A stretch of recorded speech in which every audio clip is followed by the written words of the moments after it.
Assalamualaikum Bu Umi Kulsum. Waalaikumsalam. Ya, mohon izin Bu Umi Kulsum, saya Bu Yanti dari SMK Negeri 8, SMK atau sekolah tetangga dari SMP Negeri 14 Ibu. Mohon izin Ibu, kehadiran saya ke sini untuk meminta waktu sebentar ke Ibu untuk mendiskusikan beberapa hal. Apa kiranya diizinkan Ibu? Dengan senang hati, saya silahkan. Ya. Baik Ibu, mohon izin. Jadi kami di Guru Penggerak ini ada salah satu modul yang menuntut kami untuk bisa share atau berdiskusi mengenai bagaimana praktek pengambilan keputusan yang selama ini Ibu jalankan di sekolah. Seperti itu Ibu. Itu yang ingin kami diskusikan Ibu. Selama ini bagaimana Ibu tatkala mengidentifikasi masalah-masalah yang muncul di sekolahnya Ibu, apakah itu masuk kategori dilema etika atau itu termasuk kasus yang kaitannya dengan dilema moral Ibu? Untuk kasus-kasus yang masuk dalam ada dua satu dilema etika dan Dilema moral. Dilema moral. Ya otomatis kalau pada situasi kita harus tahu bahwa kalau untuk dilema etika mungkin cukup cukup berat yang harus kita hadapi dari sepanjang waktu ya. Untuk etika itu saya kira kan seperti itu yang harus kita junjung tinggi untuk anak-anak. Karena baik etika maupun norma yang berlaku adalah salah satu bentuk tanggung jawab yang harus kita tanamkan dan kita sampaikan kepada semua, terutama kepada siswa untuk keberlangsungan hidupnya nanti. Tidak akan pernah lepas orang hidup itu dari etika dan norma. Iya. Menurut saya. Iya, baik Ibu, berarti dapat saya simpulkan bahwasanya kasus-kasus yang selama Ibu sebagai kepala sekolah itu memang tidak terlepas dari kasus yang kaitannya itu lebih ke dilema etika Ibu ya. Karena kalau dilema etika itu membutuhkan pengambilan keputusan yang lumayan rumit Ibu ya, karena dihadapkan pada permasalahan atau kasus yang sama-sama benarnya, sehingga di sini sehingga membuat kita jadi harus mengambil keputusannya lumayan ribet begitu Ibu ya. Lumayan berhati-hati satu. Siap. Kemudian bukan itu ya memang harus seperti itu.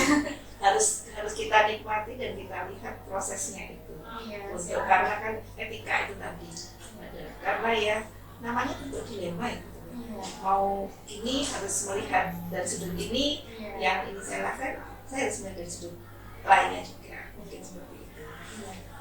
Baik Ibu, untuk yang berikutnya nih Ibu, bagaimana selama ini Ibu menjalankan keputusan di sekolah, terutama untuk kasus di mana ada dua kepentingan yang sama-sama benar dan sama-sama mengandung nilai kebajikan. Selama ini bagaimana Ibu di dalam menjalankan keputusan tadi Ibu tatkala dihadapkan pada sebuah kasus di mana ada dua kepentingan yang sama-sama benar Ibu.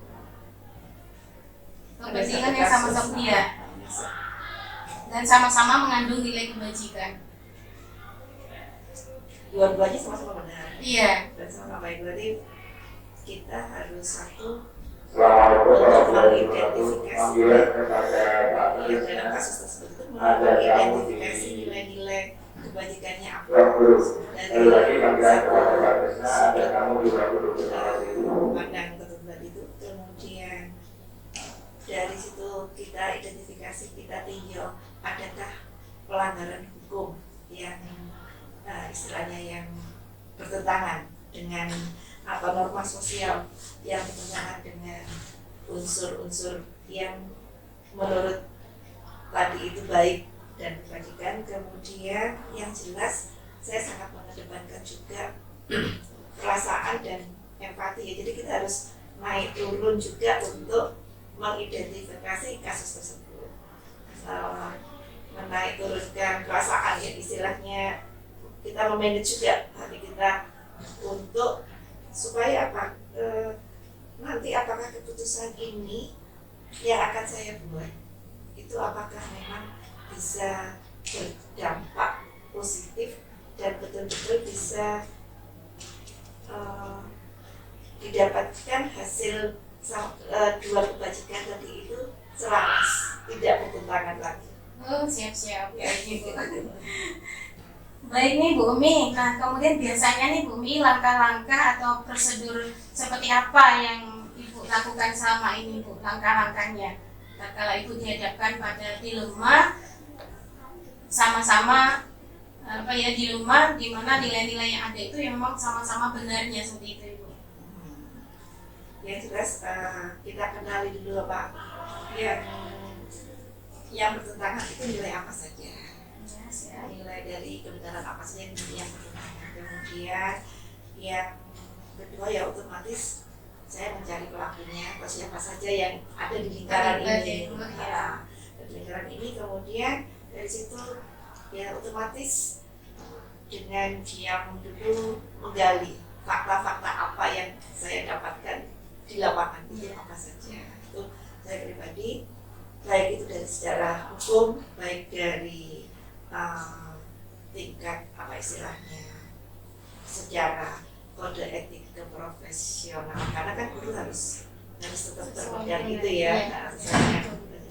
Kemudian yang paling saya bagaimana dengan intuisi saya ya, dengan perasaan ini apa ya, saya kan betul-betul harus sehingga supaya tidak ada subjektif yang masuk nanti ke kasus dalam menyelesaikan sebuah kasus itu. Kemudian tak kalah penting lagi mungkin bagaimana dari keputusan saya ini, bagaimana teman-teman itu merespon otomatis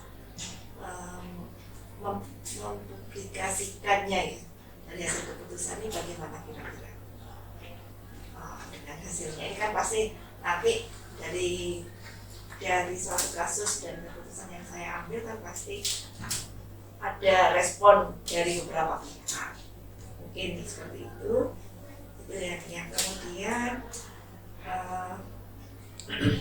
dari harus itu saya betul-betul, jadi langkah saya pertama mungkin secara personal saya dekati dengan rasa kasih dan kepedulian itu tadi, dan sifatnya betul-betul personal untuk mendekati. Kemudian kalau itu masih kadang-kadang masih belum dapat hasil fakta udah dapat tapi masih belum saya tingkatkan lagi mungkin dengan kalau saya beri tindakan A misalkan, hasil akhirnya itu nanti dampaknya ini gimana ya, dampak ke dia gimana, dampak ke secara sosial dengan beberapa teman gimana, dan yang paling harus saya pikirkan dampak ke anak-anak nanti bagaimana dengan treatment misalkan itu dari sebuah kasus yang saya lakukan. Kalau alhamdulillah dengan seperti itu bisa ya berarti saya akan sudah selesai. Kalau memang sudah tidak bisa, ini sudah dimentok, harus saya ambil regulasi yang tertinggi, aturan yang dasar ini saya keluarkan. Oke, Masya Allah. Nah, kemudian Bu Umi sebagai kepala sekolah, selama ini kala Ibu menyelesaikan masalah-masalah atau kasus yang terkaitannya dengan dilema etika, itu yang pengambilan keputusan yang paling efektif yang menurut Ibu yang bisa Ibu lakukan seperti apa Ibu? Ya seperti saya sampaikan tadi, kalau tergantung dari kasusnya juga. Ya, jadi saya nggak mungkin jadi mungkin kalau sudah dengan kadang-kadang kan bawaan teman-teman, bawaan guru kan juga berbeda-beda.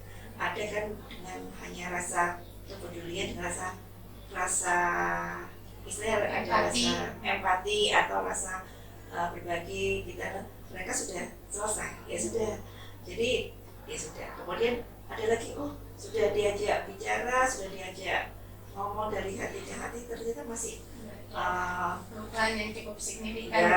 motivasi itu ya saya harus meningkatkan lagi. Jadi yang paling efektif ya tergantung dari semua kasusnya apa dari gitu. kasusnya apa. Tidak bisa kita langsung kalau menurut saya ini efektif enggak ya betul-betul, karena kan yang kita kelola ini kalau etika itu kaitannya kan dengan hati dengan perilaku. Iya. Ya betul Mas ya, ujung-ujungnya kan dengan SDM. Iya. Dengan SDM-nya nanti dengan Iya. karakter orang kan. Iya, betul. Gitu. Kan tidak mungkin seperti kita, oh kalau ini saya kata tidak seperti barang mati, saya katakan yang ini di sini nih. Nah, jadi kalau saya mana yang paling efektif, semuanya efektif, semua benar tergantung dari permasalahan kasusnya dan personalnya tadi, personal yang bermasalah itu tadi. Gitu. Baik, terima kasih Ibu. Nah, selanjutnya nih Bu Umi, hal-hal apa saja yang selama ini merupakan tantangan bagi Bu Umi tatkala akan melakukan pengambilan keputusan pada kasus-kasus dilema etika ini? Meskipun tidak pada kasus-kasus namanya sebuah keputusan ya mungkin, yang jelas keputusan saya mungkin untuk apalagi yang jelas tidak mungkin bisa memuaskan semua pihak, nggak mungkin. Jadi pasti akan ada rasa ada yang kok seperti ini ya, istilahnya pro dan kontra, sehingga dari setiap keputusan atau kebijakan yang paling penting buat saya ya memikirkan kembali, merefleksikan kembali, menata lagi. Jadi bukan sesuatu yang harga mati terhadap sebuah keputusan partai itu. Jadi harus kita tinjau lagi. Yang penting tetap menjunjung tinggi dari nilai-nilai kebajikan dan nilai-nilai etika norma yang berlaku. Yang jelas itu tadi, untuk menjunjung tinggi dan bertanggung jawab menegakkan atas norma-norma nilai yang berlaku itu tidak semuanya bisa Sudah yang dibayangkan ya. iya, tidak semua pihak bisa menerima. Ya. Dan saya pun juga harus menerima itu, makanya harus selalu belajar, merefleksikan diri, mengembalikan lagi untuk mencari betul-betul sebuah solusi-solusi yang paling tepat ya sebuah kasus itu. Baik Bu Umi, biasanya Bu Umi ketika menyelesaikan sebuah kasus dilema itu Ibu biasanya langsung diselesaikan di hari itu atau terkadang Ibu membutuhkan time tersendiri Ibu untuk memecahkan kasus tersebut Ibu? Bisa dua-duanya, tapi saya lebih sering saya pasti ada waktu khusus tersendiri, karena kan yang pertama pasti akan yang saya angkat adalah rasa peduli, rasa empati. Jadi pasti saya sering kadang-kadang secara nggak langsung bukan justru teman-teman yang kadang-kadang itu ada waktu bisa ketemu di sini, kadang-kadang malah seperti itu. Kadang-kadang ya alhamdulillah dari hal seperti itu justru mereka kadang-kadang saya merasa tidak membuat sebuah keputusan atau saya harus seperti ini. Saya lebih senang karena kalau keputusan itu dari yang berkasus itu sendiri yang mencari solusinya gitu. Saya harus begini aja Bu, kalau seperti ini ya saya harus seperti ini gitu. Itu yang sering saya hadapi, dan saya lebih suka yang seperti itu. Kalau kamu seperti ini, misalkan ini contoh, misalkan ada seseorang yang betul-betul suka datang terlambat atau mungkin tidak bisa mengerjakan tugas dengan baik sehingga merugikan sekolah, maka tetap akhirnya bahwa saya akan berusaha untuk mengatur waktu, atau saya akan berusaha mengantarkan istri saya lebih pagi, atau itu saya lebih senang menggali kalau dari yang dia sendiri yang membicarakan yang seperti itu. Bukan saya yang memerintahkan kamu mulai besok harus datang lebih awal loh ya. Ya, karena kan yang misalkan yang tadi suka telat, yang paling tahu di rumahnya kan ya, bukan saya gitu ya. Jadi mungkin saya lebih senang kalau memang dari dia sendiri yang memperbaiki. Itu di samping saya selalu berusaha untuk itu tadi kan. Jadi mungkin pesannya mungkin ada setelah tertentu dan mungkin agak lama karena itu tadi. Karena kalau saya membuat keputusan sepihak, saya jangan-jangan nanti malah bukan karena dia ingin berubah karena untuk menjadi baik, tapi karena takut. Ini bukan menyelesaikan kalau menurut saya. Iya, siap. Baik, berarti Ibu cenderungnya lebih mengalokasikan waktu khusus gitu Ibu ya, untuk menyelesaikan kasus tersebut dengan metode coaching gitu Ibu ya, coba untuk melakukan pembimbingan supaya yang punya kasus tadi bisa tergali potensinya untuk menemukan solusi dari masalah tersebut.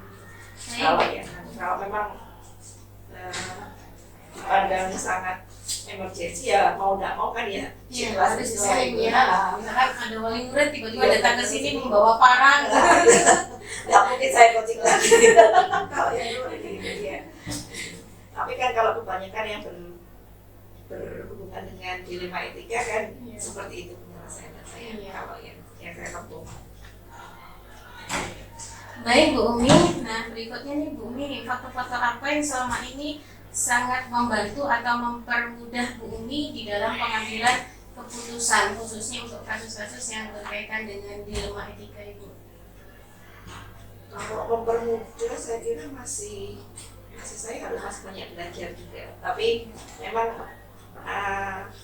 katakan solusi itu lebih banyak terjadi manakala kami atau lebih cepat menemukan atau mengidentifikasi nilai-nilai apa yang tidak seharusnya dia jalankan, kemudian mungkin siapa-siapa saja yang membuat dia menjadi seperti itu. Kalau mungkin tadi di rumahnya mungkin dia istrinya mungkin yang kurang suka atau yang gimana, kemudian yang jelas kemudian melakukan 3 prinsip tadi itu. Kalau saya jadi selama identifikasi mendapatkan pasti saya melakukan satu dengan pendekatan dan rasa peduli tadi, kemudian yang kedua itu lebih ke peraturan tadi ya, dan berbasis pada hasil akhir tadi. Iya, hasil akhir dulu, yang baru kalau baru regulasi apa yang mungkin kalau bisa dijadikan dasar untuk membuat keputusan yang terakhir gitu kan ya, yang terakhir gitu.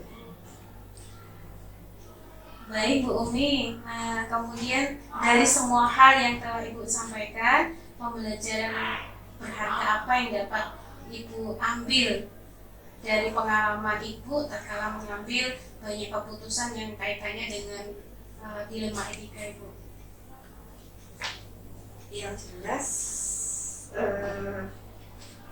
dari pembelajaran yang dapat saya ambil dari kebijakan atau keputusan itu, satu, menjunjung tinggi etika dan norma sosial di kita yang nantinya itu berdampak pada murid-murid saya, karena saya sangat mengedepankan etika atau adab dulu untuk anak-anak saya, karena dengan etika yang bagus dan selalu bertanggung jawab, saya yakin semuanya kalau sudah istilahnya beretika dengan etika itu akan mampu membuat pendidikan semakin bagus dan baik. Karena sepintar apapun anak kalau nggak punya etika atau sehebat apapun tapi etikanya masih atau attitude-nya masih belum bisa dijadikan contoh untuk anak saya kira tidak ada alternatif. Jadi yang istilahnya pembelajaran yang paling paling saya dapat rasakan dengan ini, kita bisa bertanggung jawab untuk menegakkan etika yang ada sehingga bisa memajukan pendidikan di Indonesia. Meskipun itu bergerak perlahan karena kan masalahnya etika dan norma ini sesuatu yang seragamannya masih harus digali dan dikembangkan terus. Saya kira mungkin. Baik Bu Umi, terima kasih untuk sharingnya pada pagi hari ini. Secara garis besar tadi Masya Allah Ibu sebagai kepala sekolah saya mengamati sudah mampu untuk memecahkan sebuah kasus dilema etika itu dengan menggunakan 4 paradigma dilema apa yang sedang Ibu hadapi di kasus tersebut. Kemudian Ibu juga sudah mencoba untuk mengimplementasikan dengan menerapkan 3 prinsip untuk pengambilan keputusan, dan Ibu juga secara garis besar tadi telah melakukan 9 langkah untuk pengambilan keputusan dan uji keputusan yang sudah kita buat itu apakah sudah sesuai dengan nilai-nilai kebajikan universal. Kemudian juga keputusan yang kita buat itu apakah sudah berpihak kepada anak, juga keputusan yang kita buat tadi apakah juga sudah bertanggung jawab seperti itu. Baik Bu Umi, mudah-mudahan membuat SMP Negeri 14 semakin berkah lagi, kemudian anak-anak juga bisa semakin meningkatkan mutu dan kualitas pendidikan di SMP Negeri 14. Terima kasih Bu Umi atas peluangan waktunya. Assalamualaikum warahmatullahi wabarakatuh. Waalaikumsalam.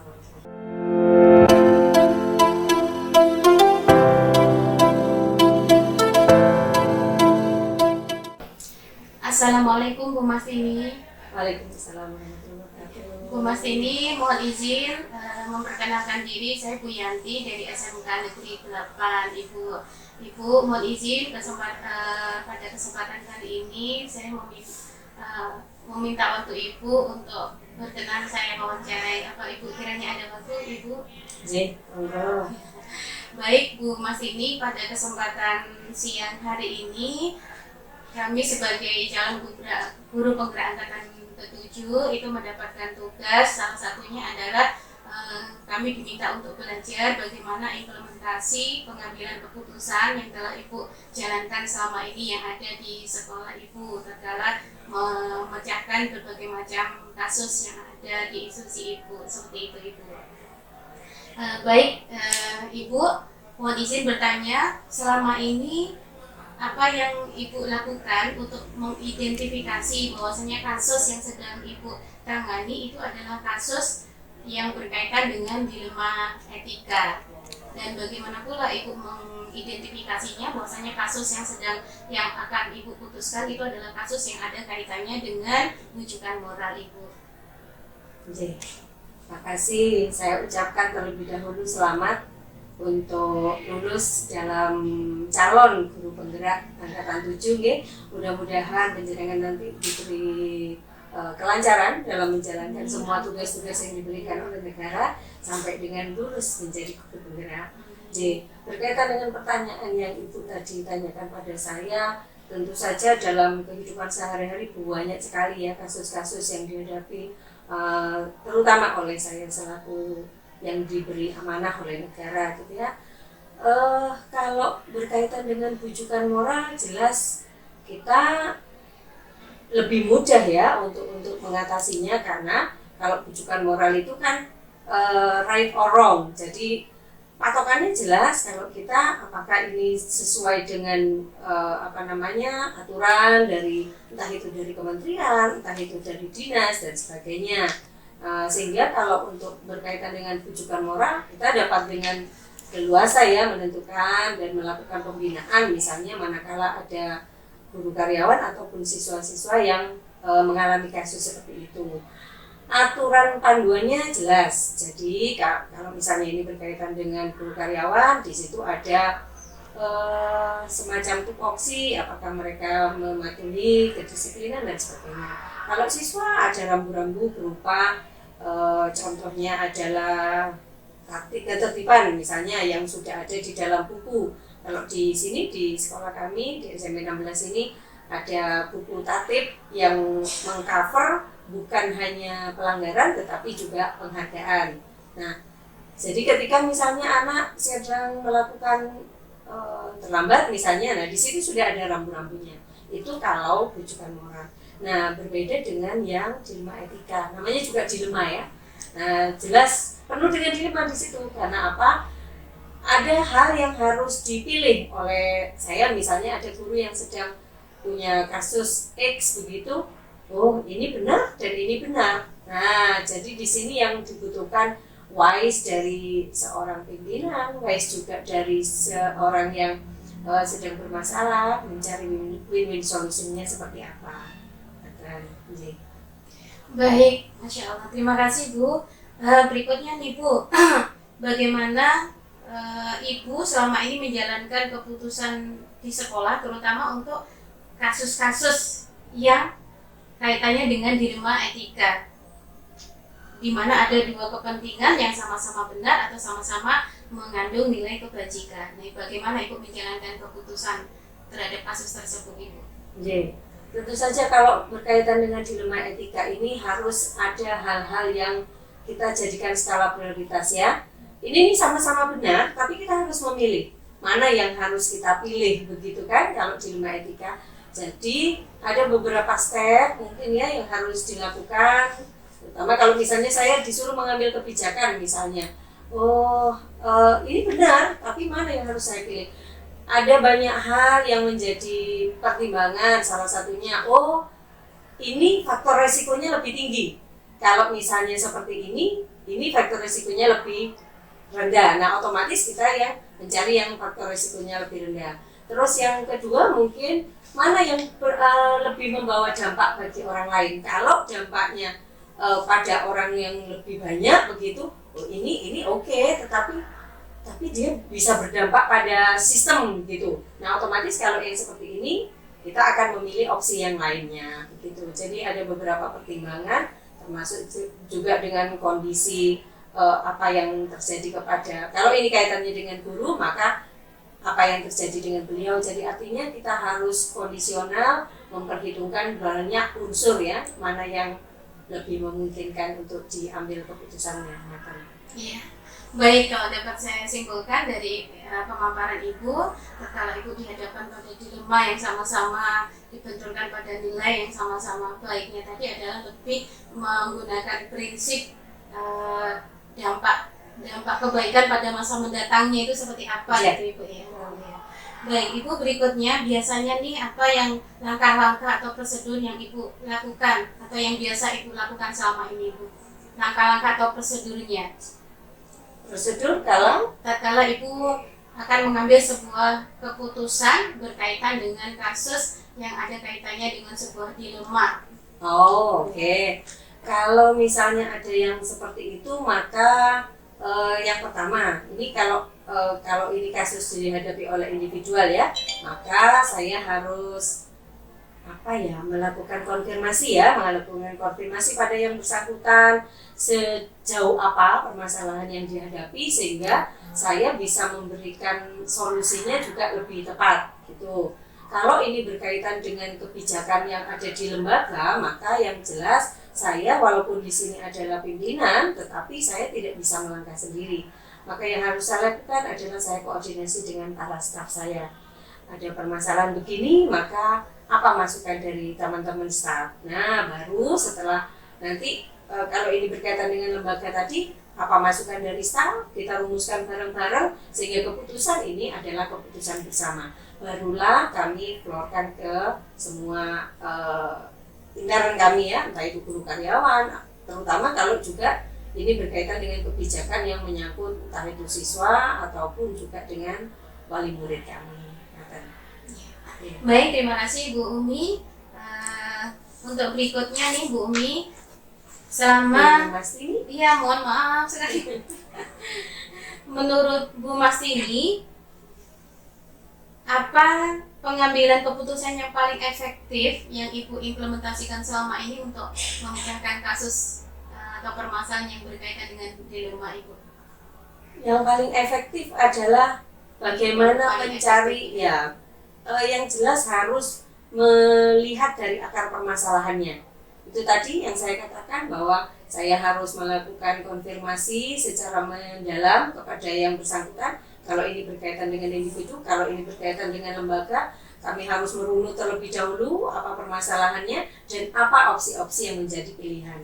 Yang jelas hal-hal yang terbaik yang mengecilkan faktor risiko itulah yang akan kami pilih. Gitu. Oke, baik, luar biasa sekali keputusan yang Ibu ambil atau cara yang paling efektif untuk pengambilan keputusan tadi, Ibu. Nah, kemudian Ibu, apa yang Ibu rasakan yang menjadi tantangan Ibu tadi tatkala menyelesaikan sebuah kasus dilema tadi, Ibu? Tantangan yang saya rasakan itu kalau dua-duanya sama-sama mempunyai risiko yang sama-sama besar, itu akan menjadi tantangan. Tetapi kembali lagi pada prinsip yang tadi ya, bahwa kita harus mencari yang risikonya paling kecil, dan yang kedua adalah siapa yang mengalami dampaknya. Kita harus mencari yang dampaknya lebih besar yang mana, sehingga kita bisa menentukan, oh berarti saya harus menentukan yang A dibandingkan dengan yang B, begitu. Jadi ada banyak hal itu tadi. Baik, Bu Marsini, biasanya Bu Marsini tatkala dihadapkan pada sebuah kasus yang kaitannya dengan dilema, Ibu memiliki kebiasaan akan Ibu coba selesaikan di hari itu juga, atau akan Ibu jadwalkan untuk penyelesaian dari kasusnya, Ibu? Kalau tentang penyelesaian tentu saja tergantung pada seberapa besar skop permasalahannya ya. Kalau misalnya ya tentu saja yang diusahakan adalah ada masalah harus segera selesai, tetapi kan tidak bisa kita semuanya di kalau orang Jawa bilang digebyauya ya, jadi disamaratakan gitu. Kalau misalnya kasusnya ini butuh sebuah investigasi, tentu saja kita harus mencari dulu titik permasalahannya di mana, karena jangan sampai kita karena berpegang pada prinsip nih permasalahan ini harus selesai sekarang juga harus. Nah begitu harus, akhirnya kita justru salah langkah. Nah gitu. Jadi contoh barusan ada kasus teman kami juga mengalami permasalahan. Ini butuh investigasi. Apa akar masalahnya? Apa penyebabnya? Begitu sehingga oke, berarti saya mengusulkan ini loh solusinya begitu. Nah tentu saja yang seperti ini butuh investigasi khusus gitu. Tetapi kalau misalnya itu permasalahannya itu contoh misalnya sekarang bagaimana mengatasi anak yang seperti ini gitu. Nah selama itu bisa diatasi sesegera mungkin, maka itu yang harus dilakukan. Iya, baik, siap Ibu. Nah, baik Ibu, berikutnya nih faktor-faktor apa yang selama ini Ibu rasa sangat membantu dan mempermudah Ibu untuk pengambilan sebuah keputusan pada kasus-kasus dilema yang Ibu hadapi pada institusi Ibu sama ini? Yang paling banyak membantu, yang jelas kehadiran dan peran serta seluruh staf saya di sini itu luar biasa, termasuk juga kehadiran para guru karyawan yang saya rasakan semuanya mensupport apa yang telah dicanangkan oleh sekolah. Nah, sehingga apapun langkah keputusan kami itu insya Allah semuanya lancar karena semuanya mendukung. Terutama yang paling utama adalah staf yang sangat berperan menjadi motor penggerak. Masya Allah. Baik, siap Ibu. Untuk pertanyaan terakhir nih Ibu, pembelajaran berharga apa yang sudah Ibu dapatkan pada setiap pengambilan keputusan yang sudah Ibu keluarkan terhadap berbagai macam bentuk kasus dilema di institusi Ibu? Pelajaran berharga yang pertama, belajar lebih dewasa. Itu setiap kasus pasti Allah mendesain bahwa untuk menguji apakah bambu kita itu cukup kuat atau tidak ya. Nah jadi ketika kami, bukan saya, tapi kami secara kelembagaan itu bisa keluar dari beberapa kasus dan mencari solusi yang terbaik, maka itu artinya bahwa bahu kami cukup kuat begitu. Lalu pelajaran berharga lainnya adalah saya secara pribadi itu dapat mengenal karakter teman-teman dengan lebih baik lagi. Oh berarti kalau seperti ini beliau karakternya seperti ini, maka saya harus mengambil sikap begitu. Sehingga dalam hal pengambilan kebijakan, dalam hal menghadapi personal di lingkungan kami itu dapat lebih bijak lagi. Yang lainnya lagi banyak hal yang dicari ini ya dapat menjadi pijakan sebuah pengambilan keputusan. Oke, ini akan menjadi pijakan untuk perbaikan ke depannya.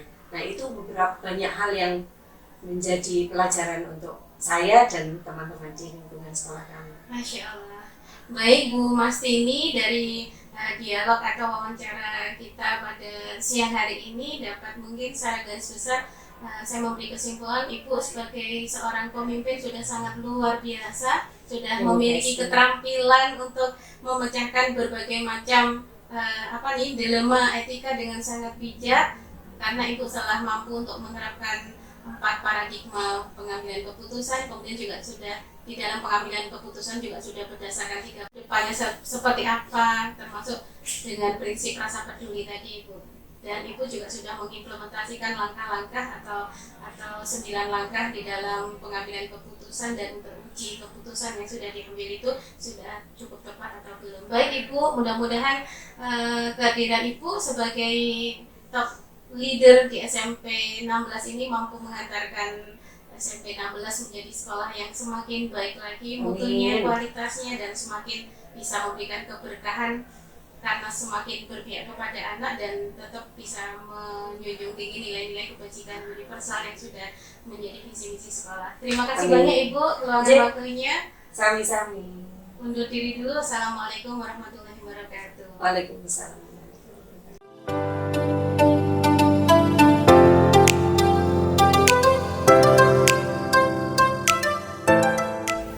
Assalamualaikum Bapak. Waalaikumsalam.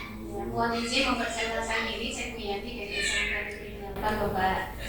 Oh Pak Yoyo ya? Iya, dari SMK Negeri 8. Bapak mohon izin pada kesempatan kali ini saya ingin sharing dan banyak belajar tentang pengambilan keputusan yang sudah Bapak jalankan di institusi Bapak selama ini. Yang pertama nih Pak, bagaimana cara Bapak untuk mengidentifikasi terhadap banyaknya kasus yang ada di institusi Bapak, untuk mengidentifikasi apakah kasus itu masuk dalam kategori dilema etika atau itu termasuk ke dalam wujudan moral. Itu cara Bapak mengidentifikasinya seperti apa Bapak? Terima kasih Bu. Sebelumnya saya minta maaf karena ini adalah pertanyaan bagi saya pertanyaan yang berat karena perbedaan yang tipis antara moral dengan etika ya. Jadi kalau terkait dengan moral itu kan hubungannya dengan nilai-nilai kebaikan ya. Jadi seperti sikap anak di dalam yang sering melakukan pelanggaran terkait dengan adab atau tata cara berbicara. Itu biasanya anak-anak kan semuanya kan dipengaruhi karena faktor lingkungan. Kalau di rumah itu lingkungan baik, insya Allah kata-kata yang sekiranya yang melanggar agama itu biasanya anak-anak nggak mungkin akan diucapkan di sekolah. Nah ini tentunya kan kita mencari asal usulnya mengapa dia bicara seperti itu. Otomatis kalau saya pribadi, maka yang harus kita lakukan adalah melakukan pembinaan. Kemudian yang kedua itu adalah melakukan pemanggilan orang tua terkait dengan ucapan-ucapan yang tidak sebaiknya dilakukan oleh anak-anak seusia anak ya. Nanti dari dua itu nanti terus kita pantau ya, sekiranya dari hari-hari ada perubahan baik atau enggak. Kemudian terkait dengan etika, ini adalah kita memang harus melihat dari semua sisi.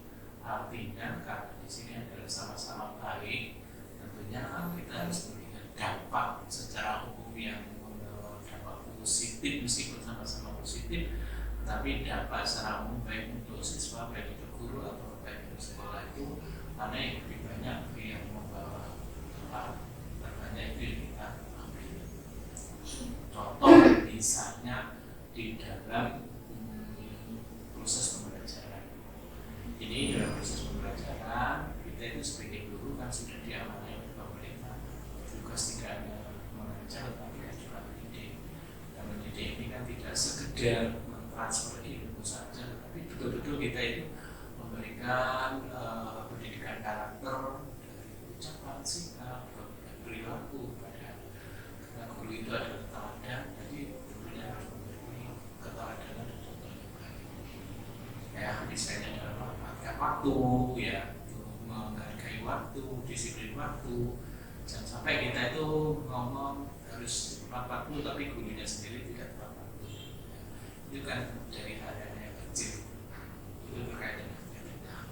Iya, baik Bapak, terima kasih untuk penjelasannya. Kemudian nih, selama ini bagaimana kebijakan atau keputusan yang Bapak jalankan tatkala Bapak dihadapkan pada sebuah kasus atau sebuah dilema di mana kedua-duanya itu memang sama-sama benarnya atau dua-dua hal tersebut itu juga sama-sama mengandung nilai kebajikannya. Itu yang sudah Bapak implementasikan untuk pengambilan keputusannya seperti apa Pak? Terima kasih. Dalam hal ini kasus yang sama-sama benar Ibu ya. Kadang kita tidak bisa menjudge sesuatu itu dari satu sisi, tetapi kita memang harus melihat dari sisi yang lain ya. Jadi kalau ada informasi dari salah satu guru terkait dengan si A, misalnya siswa si A, kita tidak bisa menerima langsung, tetapi kita harus tetap melihat informasi dari orang yang lain. Apakah memang anak si A ini adalah sesuai yang disampaikan oleh si A?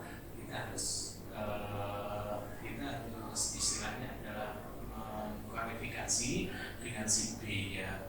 Jadi betul-betul kita itu tidak ada istilahnya mengambil keputusan itu yang menyakitkan dari kedua belah pihak, tetapi kita harus betul-betul mempertimbangkan dampak positif negatifnya dari apa yang sudah kita lakukan ya. Jadi apa betul anak ini misalnya sering tidak mengerjakan tugas ya, itu dari hal yang kecil ya. Saya tanya ke mapel agama gimana, mapel PPKN, kalau satu iya satu tidak, berarti ini kan harus diluruskan apa penyebabnya. Apakah mungkin perlakuan Bapak Ibu guru saat mengajar itu terhadap anak tersebut tidak sewajarnya, sehingga itu mungkin bisa menjadi penyebab dia malas untuk mengerjakan mapel ini ya. Jadi itu memang harus kita sebelum kita melakukan sebuah kebijakan harus melalui kita menjadi semua sisi. Baik Bapak, barangkali bisa Bapak jabarkan kembali selama ini prosedur atau langkah-langkah yang sudah Bapak terapkan tatkala Bapak dihadapkan pada sebuah kasus di mana kasus tersebut itu adalah sebuah dilema bagi Bapak karena sama-sama benarnya atau sama-sama menghitung nilai kebajikan tadi Pak. Prosedur yang harus saya lakukan yang pertama adalah kita klarifikasi pada sumber masalah ya. Kalau itu memang masalahnya sama-sama berbeda, kita klarifikasi kebenarannya di mana, masalahnya di mana. Kemudian kalau memang sama-sama benar, kita ambil tarik utamanya adalah nilai kebenaran yang kemanfaatannya lebih banyak. Itu yang harus kita pertimbangkan. Kemudian setelah itu ke depannya itu yang harus kita pikirkan. Apakah kebaikan ini nanti ke depannya masih memberi dampak yang lebih positif apa? Nah itu yang harus kita jadi pijakan kita. Jadi misalnya kalau ada permasalahan yang selama ini saya lakukan laporan dari Bapak Ibu guru terkait sikap Bapak Ibu guru di kelas itu kan saya tidak sekedar mendengar dari salah satu guru, tetapi saya bisa membuktikan sendiri sebagai langkah kami untuk melakukan kebijakan atau seperti itu. Baik, terima kasih Bapak penjelasannya. Nah kemudian hal-hal apa yang selama ini Bapak anggap paling efektif dalam pengambilan keputusan pada kasus-kasus dilema itu? Hal yang paling efektif? Pada saat kita mau mengambil keputusan yang harus kami lakukan untuk supaya tidak terjadi kayak tidak kita hadapi, memang langkah yang utama itu adalah kita melakukan komunikasi positif.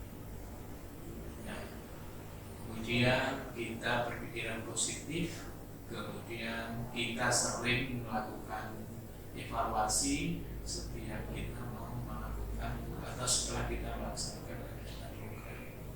Insya Allah itu nanti akan mengurangi risiko permasalahan. Baik, siap Bapak. Nah, kemudian pasti tatkala Bapak sebagai pemimpin di sebuah institusi pendidikan di dalam memecahkan banyak kasus yang kaitannya dengan dilema, itu pasti akan ada banyak tantangannya nih Pak. Nah, boleh mungkin Bapak sampaikan selama ini apa yang Bapak temui yang menjadi tantangan-tantangan Bapak tatkala harus memutuskan sebuah kasus yang sangat dilema sekali buat Bapak.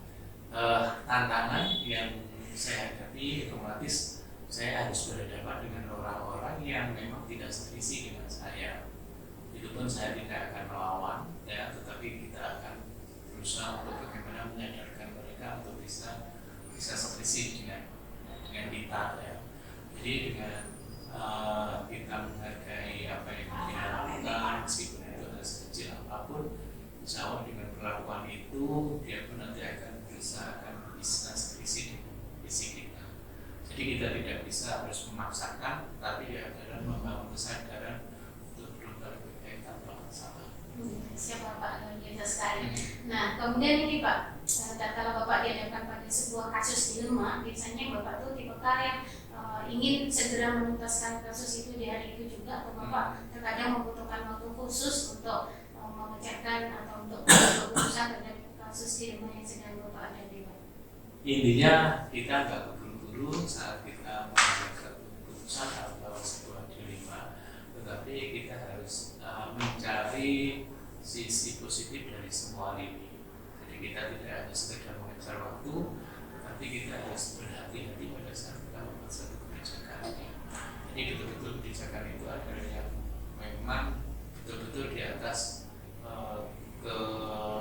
keikhlasan semua teman-teman, sehingga teman-teman tidak merasa dirugikan atau merasa tersakiti. Baik, untuk berikutnya nih Pak, adakah seseorang atau faktor-faktor yang selama ini bisa mempermudah Bapak untuk mengambil keputusan berkenaan dengan kasus yang sedang Bapak hadapi? Faktor-faktor yang mendukung kebijakan yang sudah kita buat, awalnya memang keputusan yang kita buat adalah sebelumnya sudah kita diskusikan dengan teman-teman staf, sehingga pada saat kita mengambil satu keputusan itu adalah hasil dari karya teman-teman staf, sehingga apabila ada permasalahan biasanya nanti kita selesaikan secara bersama-sama. Siap Bapak. Nah, yang terakhir nih Pak, mau izin untuk bertanya, dari semua yang telah Bapak sampaikan, tatkala Bapak menjadi sebuah pemimpin di dalam institusi pendidikan, pastinya sudah banyak keputusan-keputusan yang Bapak ambil untuk bisa berbagai macam kasus yang ada di sekolah Bapak. Itu pembelajaran berharga apa yang sudah Bapak dapatkan, Pak? Terima kasih. Karena masing-masing sekolah punya ciri spesifik yang berbeda-beda, tentunya yang harus kita lakukan adalah kearifan yang ada di sekolah. Ya. Misalnya pada saat saya memutuskan di dalam jam pembelajaran, ya. Jam pembelajaran yang semula itu adalah masuknya jam 7.15, kami sepakat, saya diskusikan dengan teman-teman, saya minta masuk jam 7. Kita cari posisi biar sama-sama kita itu aman, sama dengan seperti saat bulan puasa seperti ini. Yang semula itu menurut aturan adalah setengah 8 sampai jam setengah 3. Kita ambil langkah, kita maju aja jam 7, nanti pulangnya lebih awal jam 2. Ini untuk mencari titik tengah bagi ibu-ibu yang apabila punya kepentingan dalam keluarga itu bisa menjalankan lebih awal. Kita kalau siswa masuknya jam setengah 8, takutnya Bapak Ibu nanti juga masuknya setengah 8. Kita kan tidak mau itu terjadi, ya. Jadi lebih baik kita kalau anak jam 7 kita hadir sebelum jam 7. Kebijakan atau keputusan saya lakukan adalah betul-betul selalu berbeda pada semua lini, baik itu pada masyarakat, siswa khususnya, dan Bapak Ibu.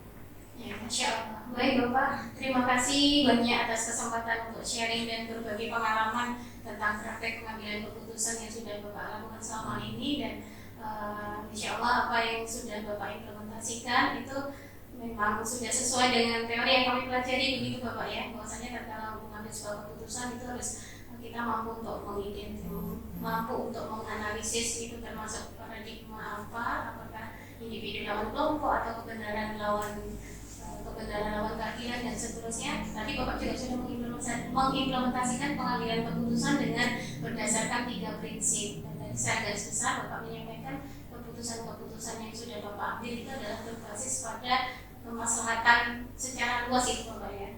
Nah itu, dan Bapak juga sudah menerapkan 9 langkah di dalam pengambilan keputusan. Terima kasih Bapak sekali lagi, mudah-mudahan dengan kehadiran Bapak sebagai kepala sekolah di SMP Negeri 11 bisa mengantarkan SMP Negeri 11 bisa menjadi lembaga yang semakin maju, unggul, terdepan, dan yang menjadi visinya dapat terwujud. Terima kasih. Kami juga minta maaf apabila selama saya menyampaikan dan menjelaskan dari wawancara ini tadi, apabila ada yang kurang berkenan, saya pribadi karena saya manusia biasa, tentunya banyak salah. Saya kebenaran itu adalah semata-mata dengan Allah SWT. Terima kasih. Terima kasih sekali lagi Bapak sharingnya. Assalamualaikum warahmatullahi wabarakatuh. Waalaikumsalam.